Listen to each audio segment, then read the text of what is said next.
हरियाणा की धरती पर आज भी बच्चों की आवाजें उन टूटी बेंचों और धूल भरी कक्षाओं में गूंजती है जहां कभी तालीम की रोशनी जलती थी। लेकिन अब वहां सिर्फ खामोशी है, ऐसी खामोशी जो सरकारों की नीयत और सिस्टम की सुस्ती दोनों को नंगा कर देती है। डबल इंजन की सरकारें मंचों पर विकास का ढोल पीटती हैं, मगर जमीन पर स्कूल बिना हेडमास्टर के, क्लास बिना टीचर के और बच्चों के सपने बिना रास्ते के पड़े हैं। यह कोई हादसा नहीं, बल्कि सालों से रची गई एक सियासी पटकथा है, जहां शिक्षा को इरादों से नहीं, प्रचार से चलाया जा रहा है। अफसरशाही ने चुप्पी साध ली, अदालतें फाइलों में सो गई और राजनीति ने इन सब के बीच बच्चों का भविष्य बेच डाला। हरियाणा का बच्चा अब सवाल पूछ रहा है, जब डबल इंजन इतना ताकतवर है तो मेरा स्कूल अब भी अधूरा क्यों है? नमस्कार, मैं डॉक्टर विजय शुक्ल। हरियाणा के सरकारी स्कूलों की सच्चाई अब छिपी हुई बात नहीं रही, वह आंखों के सामने उजागर कंकाल बनकर खड़ी है। वह कंकाल जिसे देखकर हर माता पिता का दिल कांपता है, हर पढ़ने वाले बच्चे की उम्मीदें चीखती हैं और जो राज्य की दावों की असलियत को बेनकाब कर देता है। आधिकारिक आंकड़े कहते हैं कि 916 स्वीकृत हेडमास्टर पदों में से केवल 93 भरे गए हैं। ये सिर्फ आंकड़े नहीं, यह उन खामोश कक्षाओं की दास्तान है जहां कुर्सियां खाली पड़ी हैं, दीवारों पर पाठ्यक्रम चमकते हैं और बच्चों की आंखों में सवाल ठहरे रहते हैं। लगभग 30,000 शिक्षक पद खाली पड़े हैं। यह संख्या आंखें खोल देने वाली है, पर उससे भी ज्यादा डराने वाली वह वजह है जो इन रिक्तियों के पीछे छिपी हुई है। यह एक जानबूझकर बनाई गई, धीरे धीरे घुलती नीतिगत उपेक्षा की कहानी है, जिसमें राजनीति, प्रशासन और बाजार का एक मतलबी गठजोड़ साफ दिखाई देता है। जरा सोचिए, गांव के छोटे से स्कूलों में वह माहौल कैसा होगा जहां कोई अस्थायी हेडमास्टर ना हो। वहां की क्लासरूम की हवा में जवाब का अभाव घुला रहता है। जूनियर अध्यापक जो कई बार पढ़ाने की तनख्वाह या प्रशिक्षण के बिना तैनात होते हैं, वही बच्चों की हाजिरी भरते हैं, वही गणित पढ़ाते हैं, वही क्लासरूम में अनुशासन भी बनाए रखते हैं और कभी कभी स्कूल की झाड़ू भी लगाते हैं। जब नेतृत्व नहीं होता तो विद्यालय की आत्मा मर जाती है, परीक्षा नियोजन बिखर जाता है, अभिभावक संवाद लुप्त हो जाता है और पाठ्यक्रम केवल दीवारों पर लटके नोट्स बनकर रह जाता है। यह केवल व्यवस्था की तकनीकी विफलता नहीं है, यह सामाजिक अन्याय है। यह सब रातों रात आया नहीं।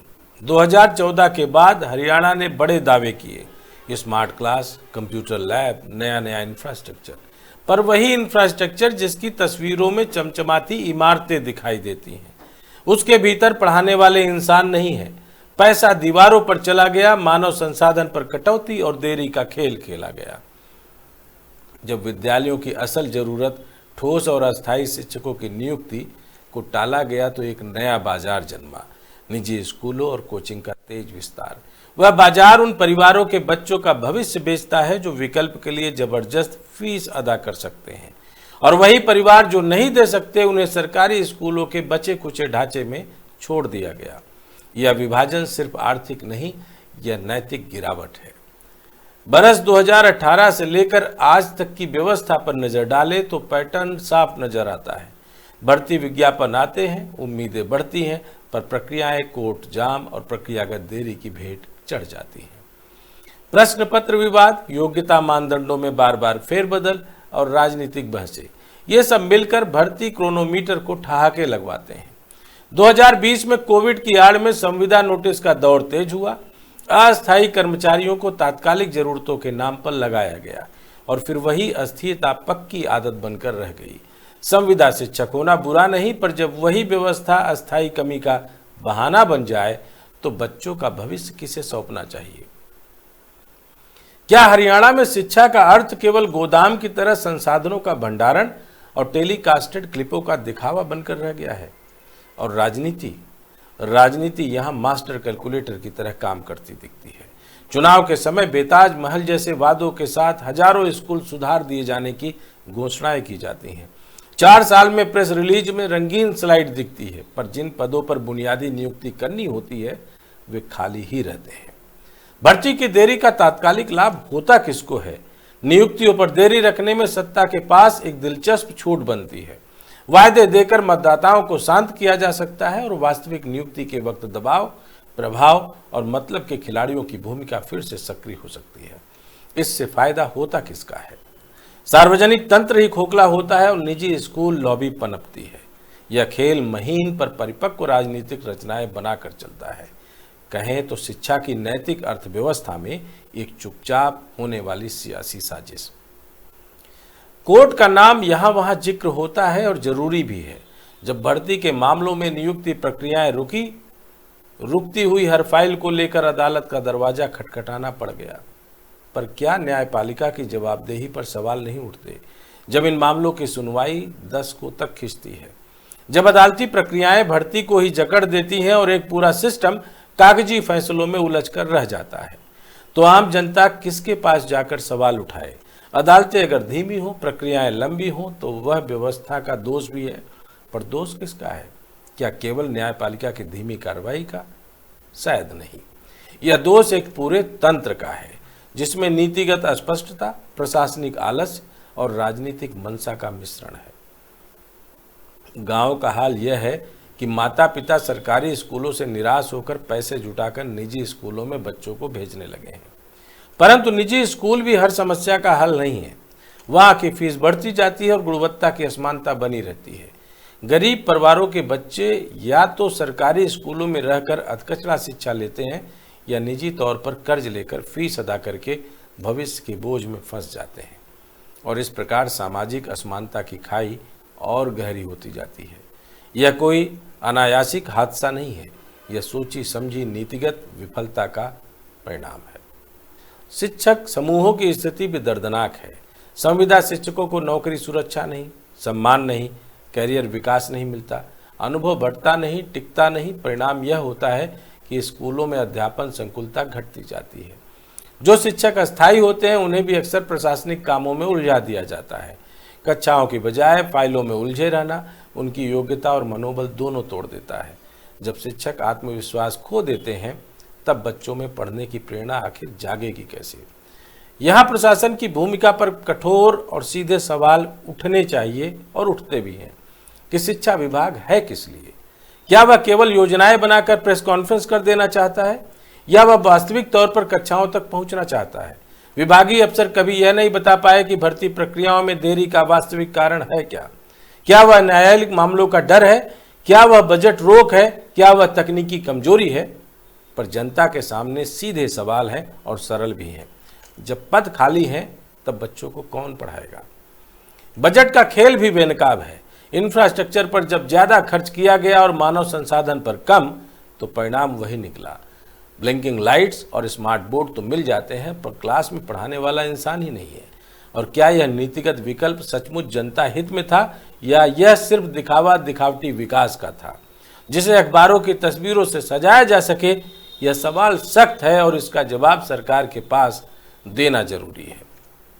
जानकारी यह भी है कि हर बार भर्ती की घोषणाएं चुनाव के पास आती हैं और चुनाव के बाद देरी की कहानियां शुरू हो जाती हैं। यह सीधा संकेत है कि भर्ती को राजनीतिक समय सीमा के मुताबिक उपयोग किया जा रहा है। मतलब चुनाव से पहले आश्वासन, चुनाव के बाद स्थगन। यह खेल लोकतंत्र की आत्मा पर थूकने जैसा है, वो आत्मा जो बच्चों के भविष्य का समर्थन करती है। अब अगर आप सोचें कि अदालतें और न्याय व्यवस्था को नहीं छेड़ा जाना चाहिए तो ध्यान रखिए, यहाँ कोई व्यक्तिगत आरोप नहीं लगाए जा रहे। हम इस व्यवस्था की त्वचा को ही खरोच रहे हैं या पूछ रहे हैं कि क्या यह व्यवस्था तेज और पारदर्शी नहीं हो सकती? क्या भर्ती विज्ञापन को इतनी बार रद्द करना और प्रक्रिया में देरी करना न्यायोचित है? क्या न्यायिक प्रक्रिया की देरी से किसी के निजी हितों को तवज्जो मिल रही है? ये सवाल धर्म और संवैधानिक जवाबदेही दोनों से जुड़े हैं। अब जमीन की बात पर आते हैं। बच्चों पर प्रभाव पड़ क्या रहा है? परिणाम पन्नों में गिरते नहीं दिखते, पर कक्षा में उतर कर देखा जाए तो सब साफ दिखाई देता है। बोर्ड परीक्षा के अंकों में गिरावट, स्कूल छोड़ने की दर में बढ़ोतरी और स्किल डेवलपमेंट की कमी, ये सब अमल में है। एक किसान की बेटी जो सरकारी स्कूल में पढ़ती थी, परिवार की आर्थिक मजबूरी के कारण ट्यूशन नहीं ले पाती और पढ़ाई में पीछे छूट जाती है। क्या उसका दोष है या वह दोष उन लोगों का है जिन्होंने भर्ती नहीं करवाई? मीडिया और समाज की भूमिका अहम है। यह उनकी आवाज़ ही है जो इन खाली कुर्सियों की कहानियां बयां कर सकती हैं। पर मीडिया की खबरों के आगे भी कार्रवाई कम दिखी। रिपोर्टें आई, अखबारों में कॉलम छपे, पर भरा जाना अभी बाकी है। और ऐसे पत्रकारों पर कार्रवाई और सरकार की अपनी तिरछी आंखें तुरंत पड़ जाती हैं। और जब सरकार का रुख केवल बयानबाजी तक सीमित रहे और कार्रवाई नहीं हो, तो जनता का भरोसा झूठे दांव पर से उठ जाता है। समाधान की चर्चा बिना ठोस कदम के अधूरी रहेगी। पहले कदम के तौर पर सरकार को सार्वजनिक और सख्त टाइमलाइन जारी करनी होगी। कौन से पद कब भरे जाएंगे, किस प्रक्रिया के तहत और किस तिथि तक। कोर्ट लंबित मामलों के लिए विशेष आर्बिटर बोर्ड बनाए जाने चाहिए, जो भर्ती प्रक्रियाओं पर शीघ्र सुनवाई कर सकें। संविदा शिक्षकों की सुरक्षा और संक्रमण के लिए मानक नीति अविलंब लागू की जाए। जहां जो योग्य हो उन्हें अस्थायी करने के स्पष्ट नियम हो। बजट में मानव संसाधनों का हिस्सा बढ़ाना होगा, क्योंकि दीवारें और स्क्रीन तब तक बस दिखावा है जब तक कक्षा में इंसान नहीं होगा। लोकल लेवल की निगरानी बहुत जरूरी है। स्कूल प्रबंधन समितियों को वास्तविक अधिकार और जवाबदेही दी जानी चाहिए, ताकि हर गांव की सभा में स्कूल के मुद्दे उठें और वहां से कार्रवाई की मांग उठे। पारदर्शिता की ओर एक छोटे से कदम से शुरुआत हो सकती है। ऑनलाइन पोस्टिंग, जहां हर पद की स्थिति, नियुक्ति की तारीख और नाम सार्वजनिक हो, यह छोटा कदम भ्रष्टाचार और मनमानी के दरवाजे बंद कर सकता है। और सबसे आखिर में, राजनीति, प्रशासन और न्यायपालिका सभी को यह समझना होगा कि शिक्षा सिर्फ कोई विभागीय जिम्मेदारी नहीं है। यह देश की आत्मा से जुड़ा मसला है। बच्चों के पास वक्त कम है, वे उस प्रशासकीय मंथरता का मजाक नहीं सहेंगे जो उनकी काबिलियत को कुचल दे। अगर आज हमने उनके लिए खड़े नहीं हुए, तो कल उन बच्चों के हाथों में कौन सा भारत होगा, कौन सा लोकतंत्र होगा।